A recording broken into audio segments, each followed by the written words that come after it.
Long ago, two Viking marauders captured a lonely nun called Osyth, and they chopped her head off. But they say she then picked up her head, carried it back to her nunnery and died there. And this miraculous act of martyrdom earned her a sainthood, and the pilgrims flocked in, and the local village adopted her name and prospered.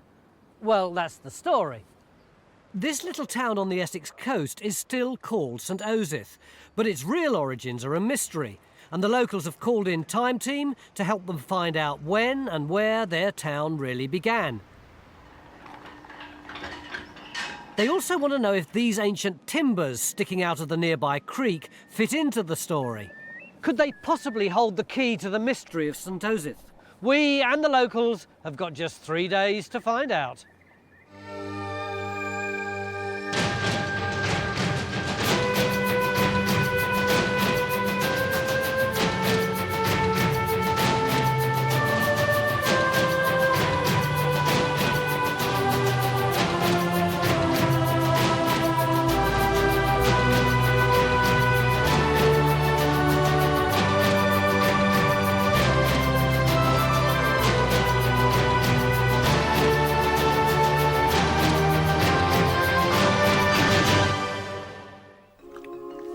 We begin our quest for the origins of this town on the waterfront.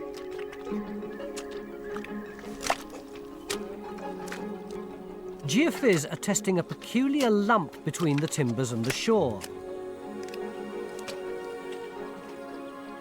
If there's a significant feature here, then these timbers might possibly be a missing link in St Osyth's evolution. But the mud isn't going to give up its secrets that easily. There's a rich trading history on this part of the Essex coast, and St Osyth, just 5 miles from the ancient city of Colchester, is proud to have been a small port since the Norman times. Today the town's set back from the scattered creeks and marshes and clustered around a huge 12th century priory. There's still a small harbour at the head of the creek, but at the time the priory was built, this waterfront might have looked very different. Alan, this is a heck of a place you've brought us to. Poor old Phil can't get within 10 yards of where he's supposed to be digging. It's going to take Richard another half hour to lay out the duckboards for us. When did you first notice that there was something here? It was about 10 years ago, sailing up and down the creek.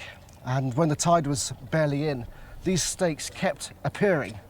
And I couldn't tie them in with anything natural. And so, no, why were they there? Who put them there? So what did you think it was?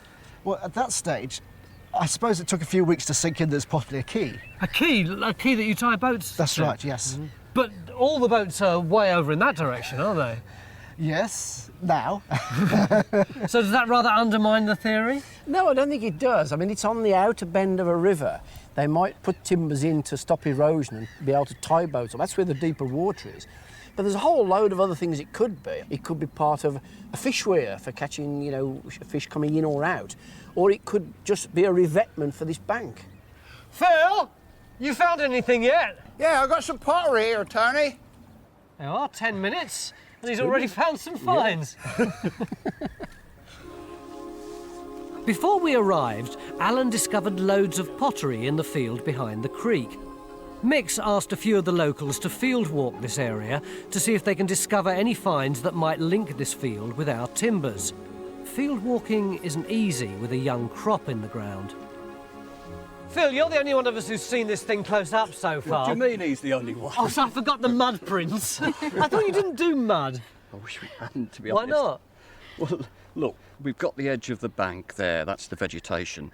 There's the creek, there the timbers. We have got this sort of gravel bank linked with it. But isn't that what we can see with this lump in front of us anyway, John? Yeah. Ah, right. So all your wading around hasn't really come to much fruition? Not a lot. What do you reckon it is? I still think it's something just like a fish trap. Oh, John, stop being so negative. I mean, look at the way it's constructed. It's really substantial. There's all those big timbers down there and there's other ones laid on edge over there.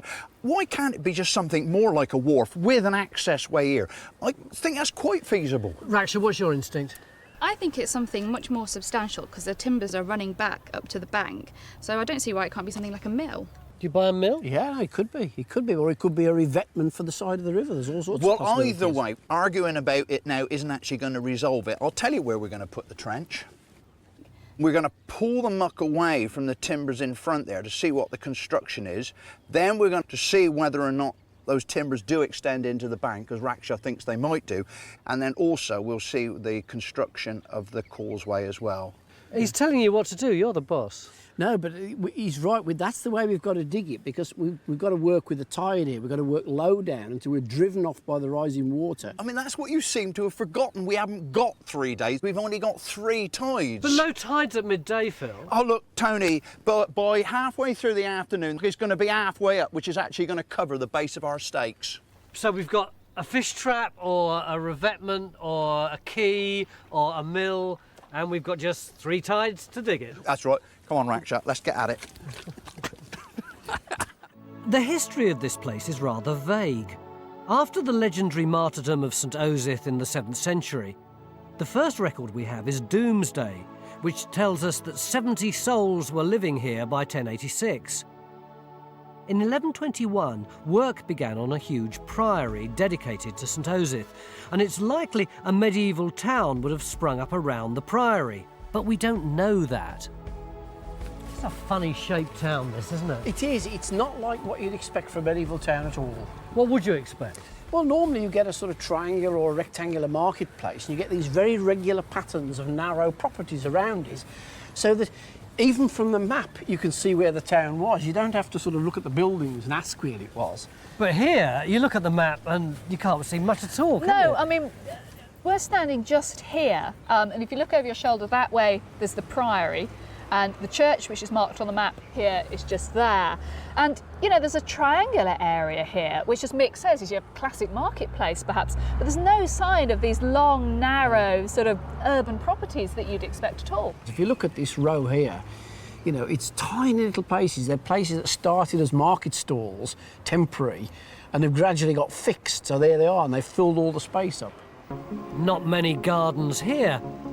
Our task is to establish where the early town of St Osyth was at the time the priory was built.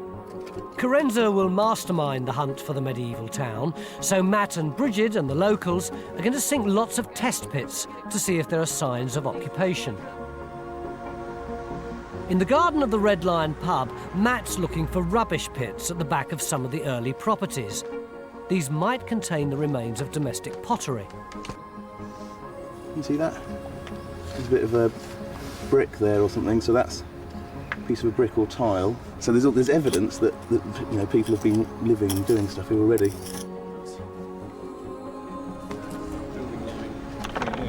There are 2 test pits behind the butcher's house. This Victorian wall might have been the frontage for small market stalls. Buildings like each side of the alleyway. Come to here, there's a big gap. So there must have been something here once. But we're not just digging. Carenza and buildings historian Brenda Watkin will be trying to put a date on the oldest houses by identifying medieval architectural features and by dendrochronology, dating wood by taking core samples from the oldest structural timbers. The rivers are the waterways of the time. They're the railways and the motorways. A town like this, the foreshore in front of it would have been covered in small vessels. More people would have boats and horses and carts, so you can see a lot of vessels would be here. Most vessels can just be pulled up on the foreshore. You don't actually need a major facility. So what do we mean when we say it would have been a quay? What you've got there is a very interesting, unusual structure which is actually projecting out into the river, or appears to be projecting out into the river. Now, that is an anomaly. But not necessarily a quay? Not necessarily a quay as we know it, but clearly something unusual, something out of the ordinary on the riverbank. And because that is out of the ordinary, that's why we have to dig it. We don't understand it yet. In addition to our test pits, we're digging here at one of the earliest properties in St Osyth. It looks like a wealthy merchant's house, and we think there could have been craftsmen's workshops at the back. Okay. You can start troweling on this and see if you can see anything you think's man-made. You've got a little tray. This is ready. Stacks of finds, but nothing early enough to prove our town started here. So what dates the building then? Well, the building apparently dates from about the 1300s, the earliest bit, but that's from an architectural survey done before, so I think we ought to get our expert to have a look at it. Yeah, but it does mean we should find that sort of thing in the garden. We should doesn't it? do, and hopefully we'll be out beyond the edge of the medieval house and into the garden area where we might find rubbish from, you know, rubbish pits or boundaries or anything like that. So we're optimistic. Ah, that's a piece of stoneware. That's quite interesting. This is a kind of pottery that comes into Britain probably from the 16th century is the earliest stuff from Europe. So that could be an early date, but there's just not enough of it to be able to say. Yeah, it's nice. At the butcher's, Matt's off at a cracking pace. So it's quite a bit higher, isn't it, the ground surface here? So you must have had a lot to go through. Yeah, we have. The road is actually a bit higher on that side as well. The whole thing, I thought, sloped down. But it turns out that most of this here is actually, there's a huge amount of topsoil in here being brought in. However, about a metre down, the top of there, you can see we've got this quite crude wall structure. We've just managed to catch the edge of it there, so it's pretty luckily placed. And it's medieval. It's block built and there's flint in it. That looks very much like some of the other medieval walls. Among the plethora of finds... Pretty sure it's medieval. Oh, that's fantastic. I think that's our first bit of medieval. So there's some sort of later medieval settlement up here, but do finds like this tell us the town grew up around the new priory? The tide has turned in the creek. In a couple of hours, the timbers will be completely submerged. Phil's cleared the mud from the bottom of the timbers and has found tool marks where the stakes have been sharpened. At this stage, it's impossible to tell how old the wooden structure is or what it is. To the side of the timbers, there's a steep slipway. Phil's found a layer of gravel mixed up with river mud sitting on top of a curving outcrop of clay. This looks like the bottom of the creek bank. There's the gravel. There's stacks of pottery in amongst the deposits. So if that doesn't date it, nothing will. Right opposite the old marketplace, Brenda, our buildings expert, has been doing some detective work. This house looks classically Victorian on the outside, but inside... Oh, goodness. Wow, immediately you've got... Yes, immediately we've got a moulded bridging joist. And just up the stairs, there's the critical clue. So here we've got a joist cut out. Here is the soffit tenon, which has been cut off, but is still in place. And above it, the diminished haunch. Right, and what's that telling you? That's telling me that that's a joist joint that's coming in the early 1500s. A diminished haunch. We've got our first reliable date for this part of the town. But it's not medieval. It's 400 years later than the founding of the priory. All the pits in the town are producing stacks of good finds. Yeah, that's useful. More of that slip. Is that the same slipware? That looks potentially medieval. Yeah, absolutely, I'd say. Whether they're the right date remains to be seen. Yeah, it's been knocked around a bit. Tea time day one, and we've already put 2 test pits in the garden of the old house, 2 in the pub, 2 in the butcher's shop, 1 in another house vaguely in that direction, and we've hardly started yet. Why are we looking in the graveyard? Well, because this is the next space that we can get right into the very end of this marketplace, right at the edge of it, and it's the only open area. And are you really happy for us to dig here? Oh, absolutely. That's fine. Are there any rules? Yes, as long as it's on the unconsecrated land. Which is where? Well, it's clearly marked. Look at the boundary here. It follows this line. This side, we've got individual graves within the consecrated ground, and as you move outside, you can see a massive change and all these strong resistance anomalies suggesting maybe cobbled courtyards, building rubble, whatever, but stretching right back from the road. And where are we going to dig? Just about there. Which is where? Clue? Yeah, pretty good clue. By the time Ian's got the turf off, we'll have to pack it up for the day. We also hear the vicar's a bit of an archaeologist. He's dug here before. There was one over by that red brick wall, very ancient wall there, and one behind us here, and one directly behind you over there. And what did they find? They found evidence that supported what we thought was the case, that there was an old stable yard surrounded by buildings here in the past.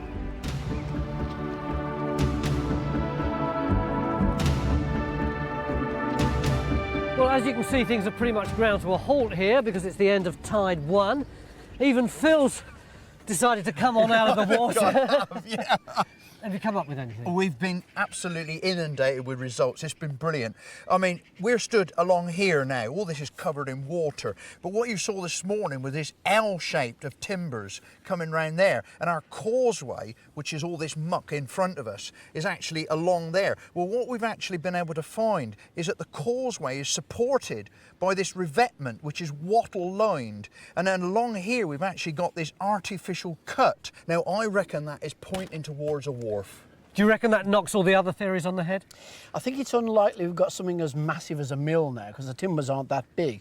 But this could still be, you know, part of a fish weir that's reused, something like that. I mean, we want to still resolve it tomorrow. We're going to explore and actually join up with the other side of it over here. And are all these finds from your trench? It is amazing. I mean, my wharf, as I like to call it, has produced all this magnificent amounts of pottery and bone, loads and loads of roof tile, and we've actually got some leather as well. And this isn't all we've got, is it? It's been a regular cornucopia up in the village. We've had all this stuff from the field walking, or that's come out of the test pits, or these bits have come out of the test pits.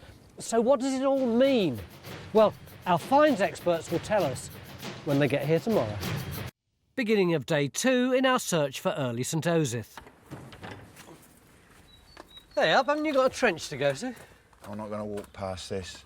What? I mean, it's just beautiful. Look at the quality of the craftsmanship. Look, every flint of that has been shaped up, squared, and then laid. Look, barely get your thumbnail in there. Absolutely magnificent. Craftsmanship, Tony, craftsmanship, that's what that is.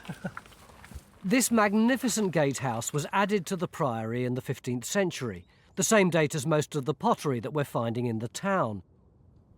But our task is to discover what sort of place this was at the time the priory was built.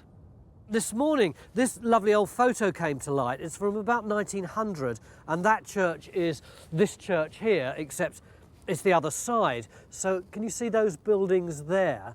They would all have been here and here and here and here and here.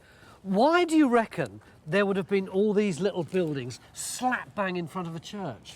It's not unknown in medieval towns to have rows of little shops, little workshops, you know, with a stall out the front, plonked along the edge of churchyards like this. And it seems to be speculative development to make a bit of extra rent. The thing we really need to know is what date were those buildings first starting to encroach on the marketplace, and that's really starting to pull together the history of medieval St Osyth. How do we get the date? Well, I think it'd be very useful to dig somewhere where those buildings are on the photograph to see if they do start as, you know, speculative shops in the Middle Ages. So, do you mean that we go back in here and sort of stick test pits around here somewhere? Yeah, I mean, this building here could be the end survivor of a whole row. This big one. What about this? Yeah, and then that's here? the end of one that stood in here, just stuck on the end there. I mean, the brilliant thing is we've got an open area right in the middle of our marketplace that we can actually investigate. I reckon a cheap bottle of wine, it'll be 15th century. Well, I hope it's not, because she won't touch cheap wine. As the vicar predicted, we've found Victorian rubble, but we've still got to go 500 years further back. Down on the creek, the second tide is on the way out.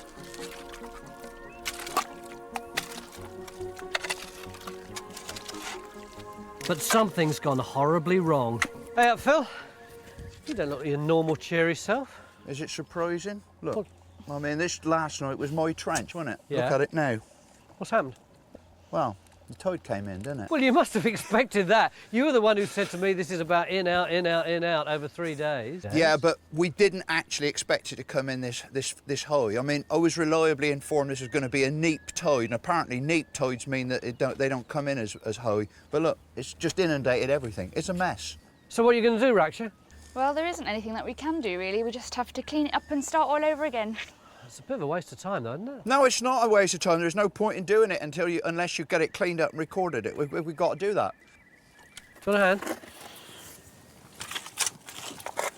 I'm glad he's there for the post. In our incident room, Paul Blinkhorn has confirmed that the pottery found by Phil at the creek's no earlier than the stuff we're finding in the town. But the finds from the field walking behind the creek are much earlier. just about every grid square is producing sherds of medieval pottery, 12th, 13th century. Cool. Yeah. So this is where the early stuff's coming from? Yeah, the earliest stuff I've seen so far is all from the field walking. It's all local wares. There was medieval pottery kilns just north of Colchester, producing grey sandy wares in the 12th and 13th century, and this is what we're getting.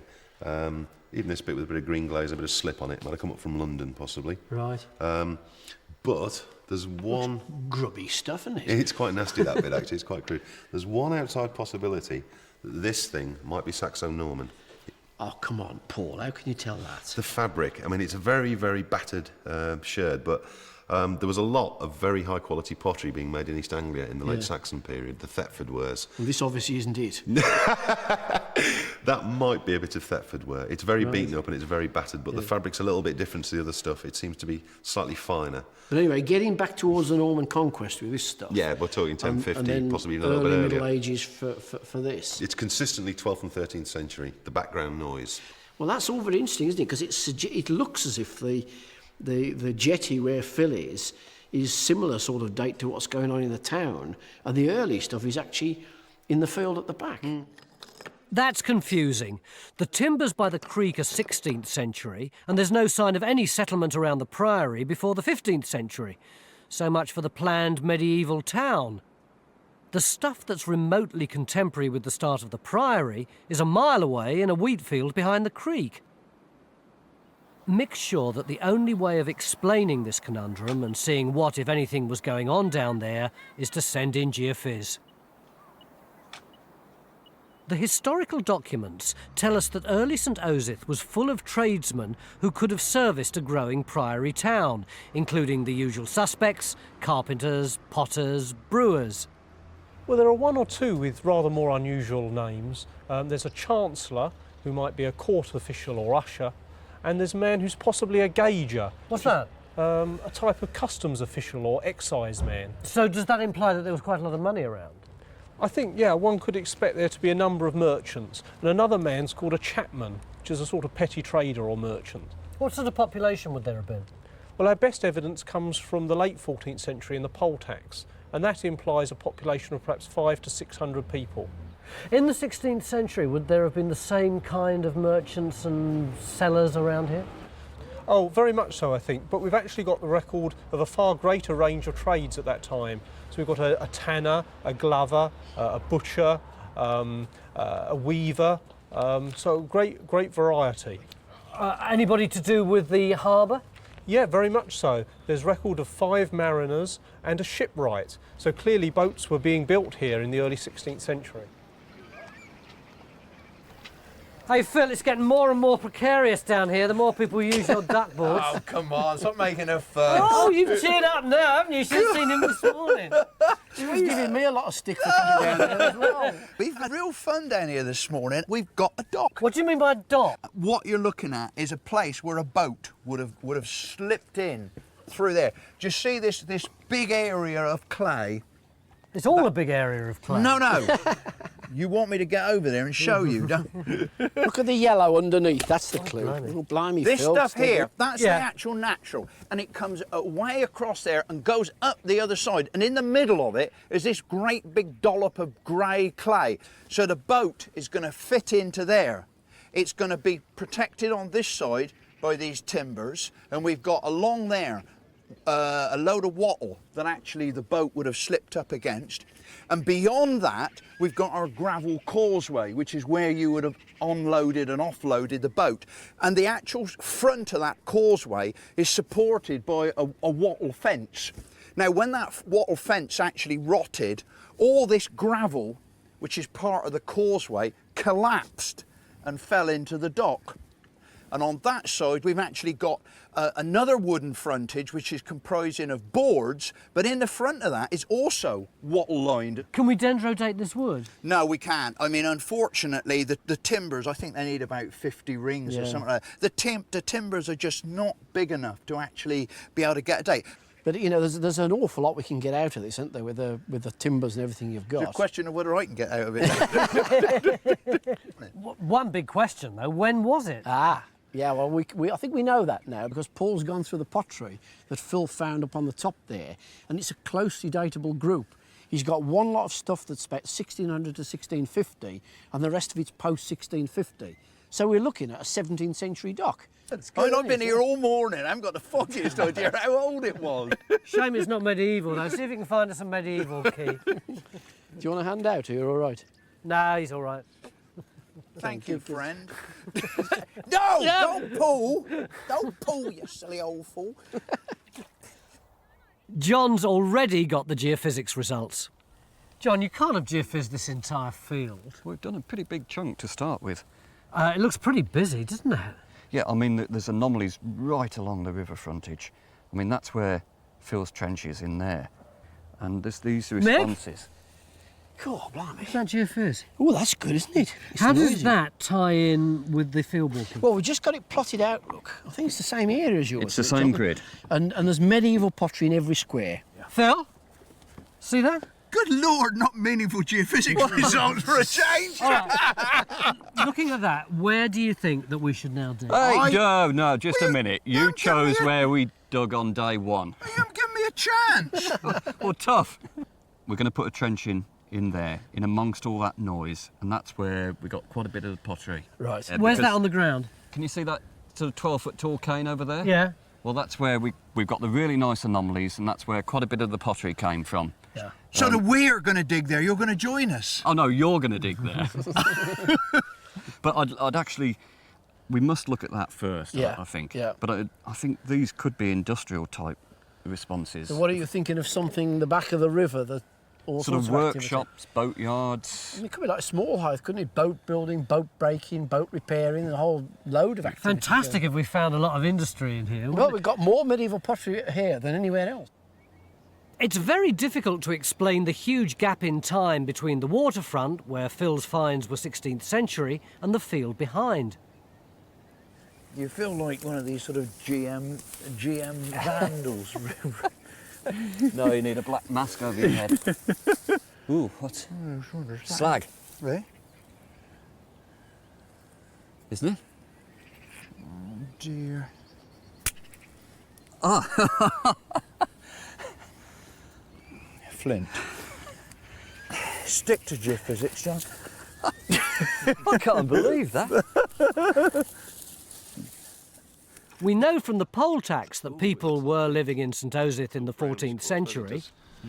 Might be the remains of one of your windows there, Martin. Not that deep. But none of our test pits have produced any finds at all to prove the town was here. I think that's a bit of pottery, Mark. You're getting earlier. There's quite a lot of the 15th century stuff. Oh, right. But you've got this. I mean, as far as I'm concerned, this is a find of the day. It's the first thing we found that's earlier than the 15th century in the town itself. Oh, brilliant. I mean, I presume, looking at your trench, you're still in topsoil, are you? We're just coming off the topsoil down onto another layer with cobbles in it, but it's not making a lot of sense yet. But it's definitely archaeology. Well, I mean, looking at the finds you're getting coming up, looks likely to be 15th century. Everything else I've seen today in the town has been. But this bit, I mean, shows at least that there are Saxons around here somewhere. I mean, yes, we've got an earlier find, but is it too early? This pit doesn't look deep enough. By now, pretty well all of our test pits have hit the bottom, and there's still a horrible gap of 300 years between the founding of the Priory in 1121 and our 15th century finds in the town. What do you think's going on, Matt? Well, the only explanation really is that we're in the wrong place and that the centre of medieval St Osyth is not actually here on this side of the Priory. Do you think that's right? I don't think it was here at all. I think we've got the Priory over there, we've got the harbour, the creek over there. If you're going to do a town, you're going to put your settlement near those things, so that's going to be pushing it over the other side of the Priory, plus an old house here. This is the oldest recorded building, 1300s, absolutely no medieval whatsoever. The features suggest agriculture, so this could just be a farmstead with the settlement over there. Paul, I have to say, that isn't the noises that Mick and Carenza were coming out with this morning. Well, it might not be, but whenever I've seen pottery assemblages from a medieval town or settlement of any size, you invariably find lots of early medieval pottery mixed up in the late medieval and early post-medieval deposits. That just isn't happening here. There's not one single scrap of medieval pottery before the 15th century, apart from one church of Saxon. Looking at this, I can't see how there could be any medieval archaeology here before the 15th century. It just doesn't look right. It just doesn't look as if there is any. No, Carenza's not happy. There's absolutely no sign of an early St Osyth springing up around the Priory during its first 300 years. No, I mean, we would have expected to find more 12th and 13th century pottery, I think, in the buildings around that open space of the marketplace. And I do find that odd. You know, it doesn't look as if this has got a built-up series of properties around this marketplace by, say, the 12th and 13th centuries. Come on, that is a problem. Well, it may be that the marketplace was bigger than we thought. Sometimes they're an awful lot bigger before they get infilled. We've got a building of 1500 here that's built up against buildings that are already in existence. We've got one of 1350 here. And we've got Saxon pottery turning up in the churchyard. There seems to be an early focus of activity one around the sherd. church. I mean, I think it's odd that all the points that you're making there, they're all late. You know, you're talking about a 15th century building here, a 14th century building here. Where's the 12th and 13th century stuff? We have only dug small test pits. I think we've got time. It would show up. OK, so where is the 12th and 13th century? All the 12th and 13th century pottery is down by the edge of the river. So I think one possibility must be that it is down there and that this is later.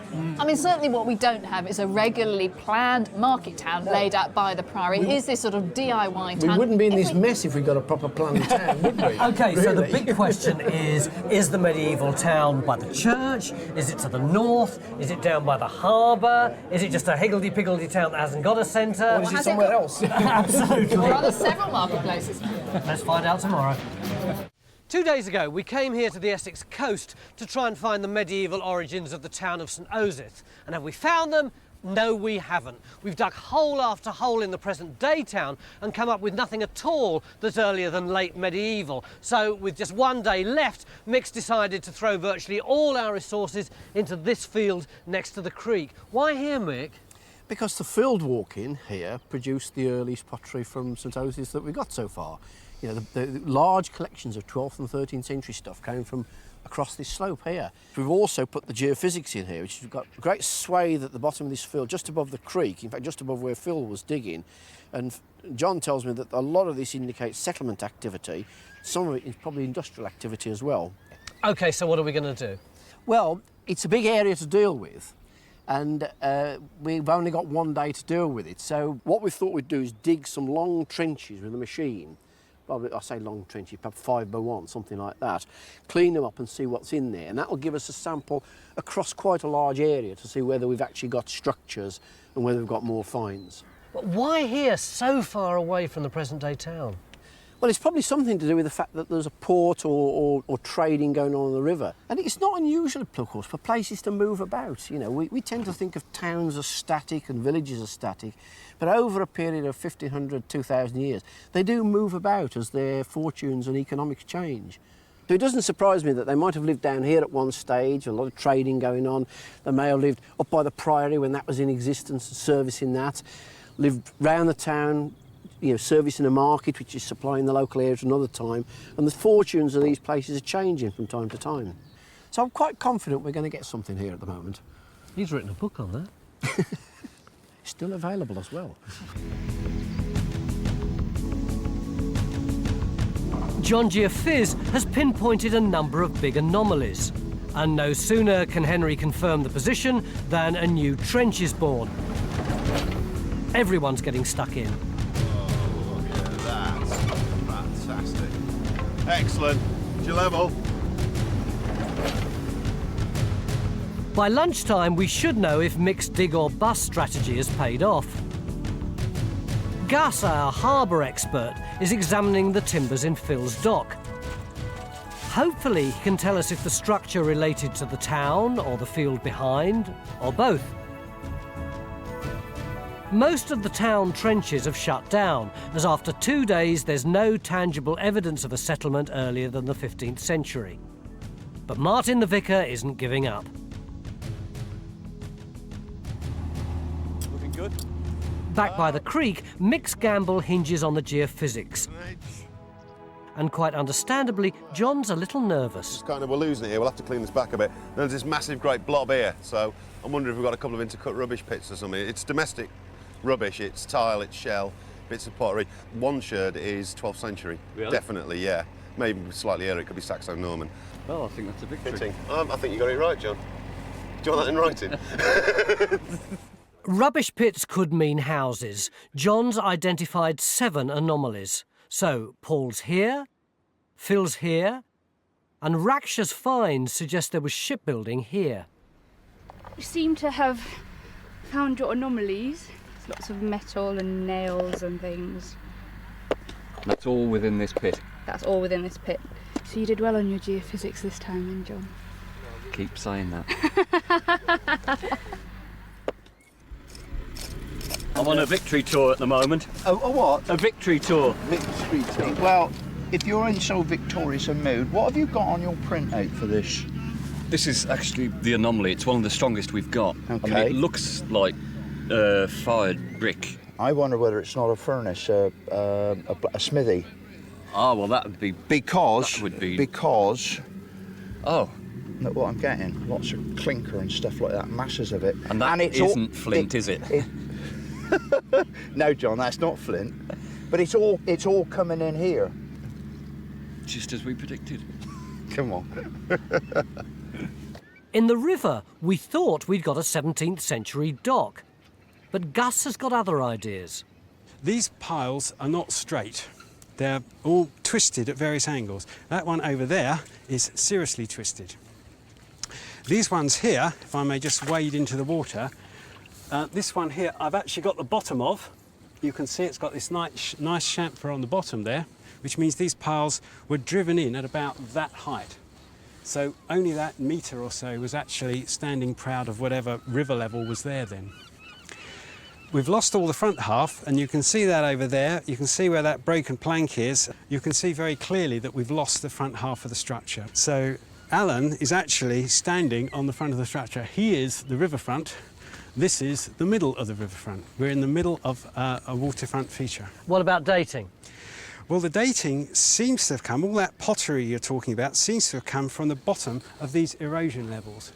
Okay, so that pottery dates the erosion of the feature, the demise of this structure, the collapse of the front, not its construction. So we know when it ended and we know how it ended, but what we don't know is when it was built and what it really looked like and what it was for. Gus, basically you're telling me that yesterday evening we had a nice little story, a beginning and a middle and an end about what this wood was, and now you're kicking the whole thing wide open again. That's right. Thanks, mate. No problems. But at least this enigmatic structure could be a lot older and could tie up with the story of St Osyth. Carenza has finally accepted that there is no earlier town up here, but she's trying to find out what it was like in the 15th century when the priory was powerful and the town was probably booming. Yesterday, Brenda found a place that didn't look significant at first, but its location is crucial on the corner of the old marketplace. Brenda's sure that it was a public building as both floors were originally open plan, but she needed confirmation of its age. Martin, have you managed to get a dendro date off this medieval public building we've discovered? Yes, I have. We've been quite lucky. Oh, brilliant. We've got a lot of sapwood, and adding in the sapwood that might be missing because we've got no bark takes us 1494 to 1500. Brenda, that's pretty much exactly what you said. Yes, it's very, very close to what I said. I would have liked it a little bit later, but... Well, the trees tell the truth. It's a classic site for a guildhall, Chris. Do you think it was a guildhall? Have we got any historical evidence for a guild? Yes, well, we've got a good tie-up with the documentary evidence because in the 1524 taxation, the guild was recorded paying tax on its possessions. So this tells us that St Osyth was a small booming town with thriving guilds at the beginning of the 16th century. Sadly, this was probably the peak of its prosperity, as the fortunes of St Osyth waned after Henry VIII dissolved the priory 50 years later.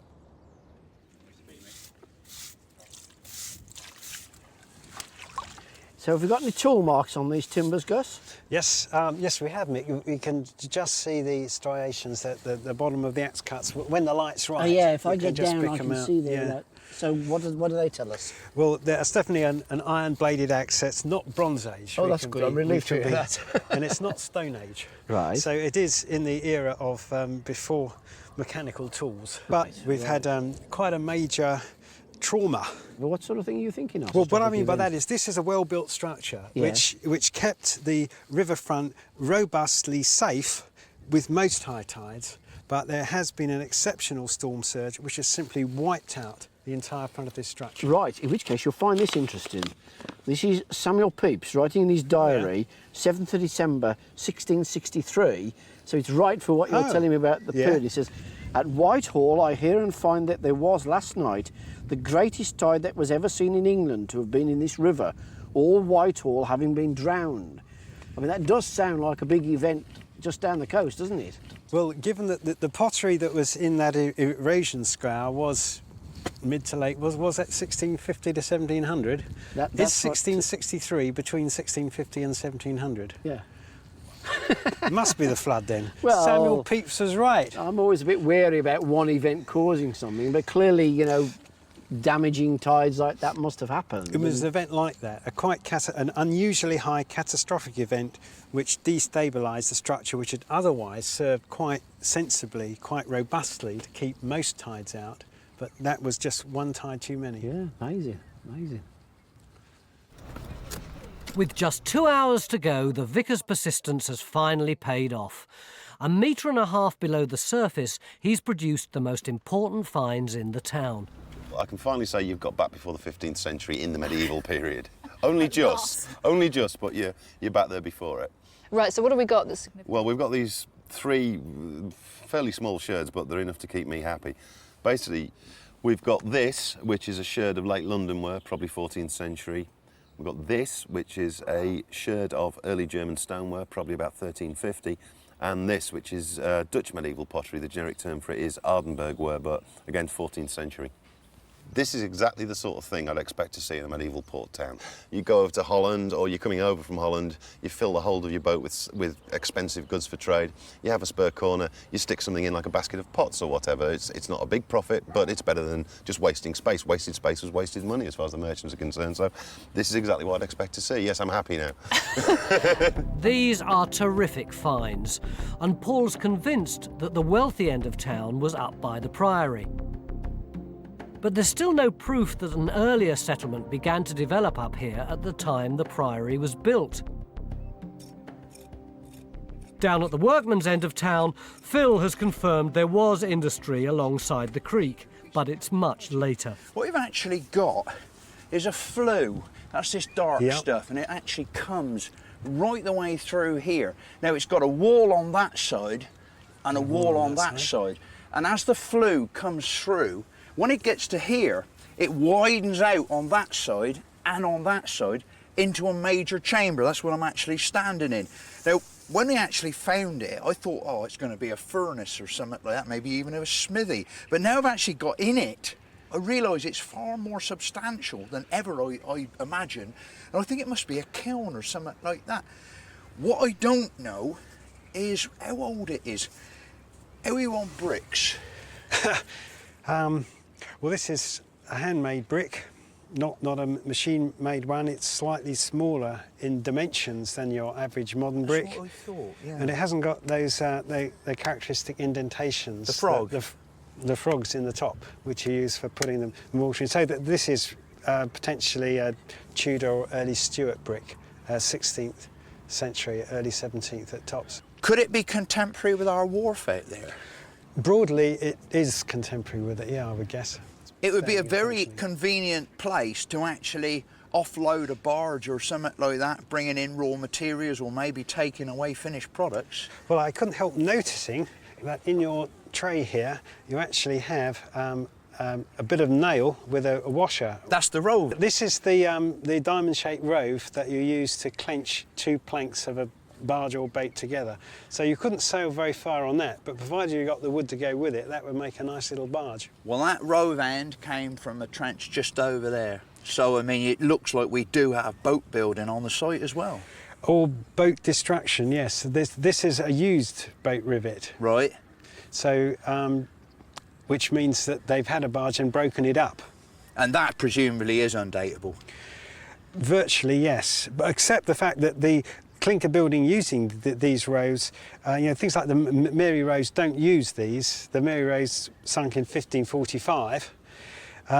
They went on to Carville building there, so this could be earlier than the 16th century, but some ships and barges still used rows like this through to about the 17th century or so. This morning, Mick was confident we'd find workshops and industry along the edge of this creek, and we have, roughly 16th century from the Tudor period. But the 12th and 13th century settlement of St Osyth is still as elusive as ever. In the first trench we opened yesterday afternoon, we found a cluster of mysterious rubbish pits, and now the trench is finished, Mick's delighted. We've got evidence of buildings in here. Can you see the sort of light-coloured patch across that area there? Can I get in? Yeah, yeah. When you say light-coloured patch, you mean this? What's that? That's mortar. So there's been a wall or a wattle and daub structure there. Yeah. There's a cobbled surface outside it. Look where the smaller stones are. This kind of pea-gritty thing. That's right. That's not natural. And then behind you, we've got a post hole in the bottom of a trench that's going away from it that's full of oyster shells. Yeah. Oysters, of course, important part of the diet then, not quite the luxury we think of today. So does that mean we've got a building? Yeah, we've got a building here. Or an oyster bar? Well, we've got a building, you know, one of probably many that went across the site. But we've got no date. Well, we have. I mean, most of the pottery that's coming from these features is 15th century. Then we're no nearer finding the medieval than we were, are we? Yes, we are, because we've got lots of residual pottery. That's earlier pottery that's mixed into later features. And we've got everything from the 11th century through to the 15th century. We've got the full range of medieval pottery. Not only that, we've got imported stuff. We've got things like this. That's part of a 13th century French jug. This is exactly the sort of thing we'd expect to see in an East Coast medieval port. But you see, he's got this silly grin on his face. I hadn't told you the best yet. Go on. We've got a major bonus, which is this. Why is this a bonus? It's a piece of a Middle Saxon German wine jar. Is that common? It's very rare. The only sort of places you find these are in Middle Saxon ports, again, mainly on the east coast of England. So are we saying that in the 800s or 900s, someone in Germany was importing wine or beer or whatever right to here? Yeah, it was important enough for a German merchant to come up the creek, bringing this sort of thing with them. So given the evidence that we've got, and it's not comprehensive, is it? Are you prepared to say that we've got a Saxon settlement? Oh, I think so, yeah. We've got a complete range of the pottery. We've got structures which almost certainly go on in each direction. That's enough to show us we've got a settlement of that early medieval period. So our elusive St Osyth settlement is elusive no more. The earliest occupation started down by the river, and this would have been a busy port in Saxon times. We're sure that the mysterious timbers that Alan Williams brought us here to see were part of a dock or slipway used to load and unload cargo. But the terrible flood of 1663 would have devastated the waterfront at St Osyth and wiped out many small businesses. The shipwrights, sailmakers and blacksmiths would also have lost their houses, and the old port of St Osyth would have changed forever. Ours is the story of two towns, the rich and the poor, the haves and the have-nots. We've got in the Priory people like Brother Mick deep in prayer and contemplation. In the posh house we've got Lady Carenza feasting on imported pottery, looking down on the plebs like Phil and I, eating ordinary people's food and trying to scratch a living. People's beer, yeah. Down by the creek. Cheers, everyone.